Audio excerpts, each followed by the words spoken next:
మన ఇంట్లో ఉంటే ఏం జరుగుతుంది?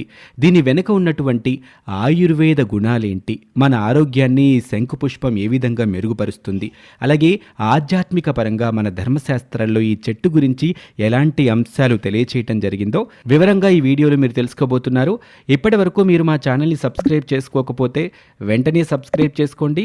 సబ్స్క్రిప్షన్‌తో పాటు ఆ పక్కనే ఉన్నటువంటి బెల్ ఐకాన్‌ని క్లిక్ చేయటం వల్ల మేము అప్లోడ్ చేసే ప్రతి వీడియో కూడా మీకు నోటిఫికేషన్ రూపంలో వస్తుంది. ఏమాత్రం ఆలస్యం చేయకుండా వీడియోలోకి వెళ్దాం. ఈ శంఖ పుష్పం పుష్పించే మొక్కల్లో ఫ్యాబిసీ కుటుంబానికి చెందిన తీగజాతి మొక్కే ఇది. వీటిని సంస్కృతంలో గిరికర్ణిక అంటారు. విష్ణుక్రాంత వృక్షానికి చెందిందే ఈ శంకు పుష్ప చెట్టు. వినాయక చవితి రోజున చేసుకునే వరసిద్ధి వినాయక ఏకవింశతి పత్రి పూజా కార్యక్రమంలో కూడా ఈ ఆకు పదవదిగా ఉపయోగిస్తూ ఉంటారు. ఈ మొక్కలు ఆసియా ఖండానికి చెందినటువంటివి. ఆ తర్వాత ఇప్పుడు ఇవి ప్రపంచమంతా